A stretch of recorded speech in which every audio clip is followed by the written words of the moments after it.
Henrique Garcia pergunta: há no politicamente correto uma forte tendência moralista, por julga na clave do bem e do mal, ações e palavras perfeitamente triviais. Perfeito. Podemos dizer que Kant, então, seria o pai, ao menos o avô do politicamente correto? Mas é claro que sim. O politicamente correto é uma exploração de contradições internas do pensamento burguês para jogar o burguês contra si mesmo, colocá-lo numa camisa de força e fazer contra ele uma espécie de guerra assimétrica, tá certo? Onde você cobra a ele deveres que são superiores à capacidade dele, deveres que ele não pode cumprir e fazê-lo sentir culpado e culpado e culpado. Não é isso? Então, vamos dizer, é o velhinho que apanha da campeã de karatê e não pode reagir porque isso é violência machista. E ele ainda sai culpado de ter apanhado.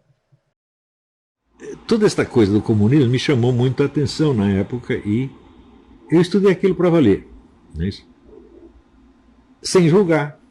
E apenas. Né, meu método era o do Leibniz. Eu concordo com aquilo que eu leio. Eu vou concordando, enquanto é possível. Chega uma hora que a própria coisa começa a se contradizer e criar problema. Fala, opa, agora não dá para acompanhar porque eu não estou entendendo o que você está dizendo.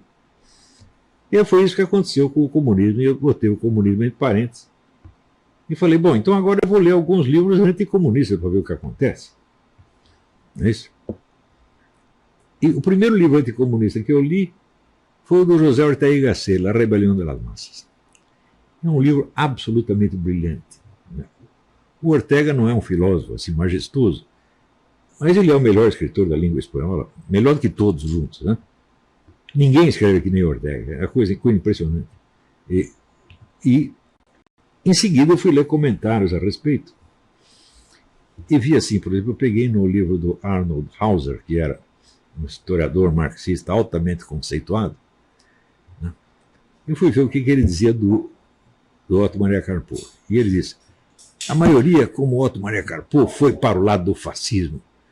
Enquanto isso, Ortega y Gasset estava sendo expulso da Espanha pelo governo fascista, meu Deus do céu. Ele fazia parte de uma coligação de esquerda que lançou como candidato a deputado o Federico Garcia Lorca, que é mais comunista do que Lenin. Mas, então, como é que ele está do lado do fascismo? Não tem nada, né?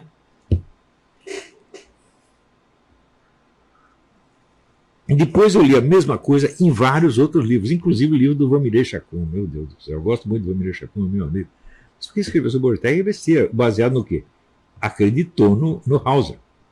Mas, o Alceu Moroso Lima, também a mesma coisa. Eu falei, peraí. Então agora, esse Ortega y Gasset virou um problema. Então o que eu fiz? Comprei todos os livros do Ortega y Gasset, e mais um monte de livros sobre Ortega y Gasset, e fui ler tudo. Então, tudo que se publicou de filosofia espanhola naquele tempo do Ortega, eu li. Xavier Zubiri, José Gauss, Manuel Garcia Morente, Julián Marías, todos eles, né? E ver se chegava a alguma conclusão sobre o Ortega y Gasset. E escrevi um artiguinho, né, que eu não sabia o que fazer com o artiguinho, nem o jornal que eu trabalhava ia se interessar por aqui, guardei o artiguinho. Passados 20 anos, apareceu um concurso de ensaios sobre Ortega y Gasset, criado pela Embaixada do Reino da Espanha e uma entidade que esqueci o nome, entidade brasileira que eu esqueci o nome.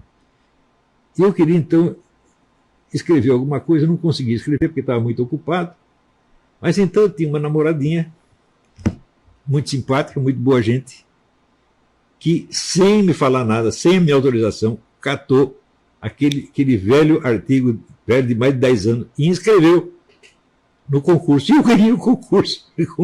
Né? Então, o interesse pela filosofia espanhola foi uma coisa que me abriu muito os olhos, porque a filosofia espanhola é de uma riqueza extraordinária. Se você for comparar, por exemplo, Ortega y Gasset era um sujeito influenciado sobretudo pela escola existencialista, em parte também com certas semelhanças com o Heidegger da primeira fase, não o Heidegger da ontologia, né? O Heidegger existencialista. Mas ele era melhor que o Heidegger, o que ele escrevia fazia mais sentido do que o Heidegger. Né? Não impressionava tanto, porque o Heidegger você não entendia, o Ortega y Gasset você entendia. Então, ele tinha menos ar de autoridade do que o Heidegger. Mas toda a filosofia dele era baseada na ideia de que o conceito central da filosofia era o conceito da vida humana, que os outros chamariam de existência humana. Quer dizer, a existência do ser humano é o fato central de toda a filosofia. E assim ele desenvolvia a partir daí, né? Por outro lado, você tinha filósofos tão diferentes ali como Xavier Zubiri, né? Xavier Zubiri partia de uma coisa totalmente diferente, criava uma filosofia enormemente complexa, e eram os dois professores da mesma. Eles tinham lá uma faculdade de filosofia, os dois eram professores da mesma faculdade. E o William Marias foi aluno dos dois. Então, aquilo me deu pela primeira vez a ideia do que era um debate filosófico. Eu falei, então é assim que é a troca de ideias, é assim que acontece. Com base no modelo espanhol. Eu acho que eu fiquei uns 5 anos mexendo só com filosofia espanhola. Daí eu comecei a adotar o mesmo método quando eu estudava filosofias de outras nacionalidades. Como era o debate filosófico na França, como era o debate filosófico na Itália, como era o debate filosófico nos Estados Unidos e assim por diante. Isto foi a minha formação. Você imagina se eu poderia adquirir esta formação em qualquer universidade brasileira? É impossível.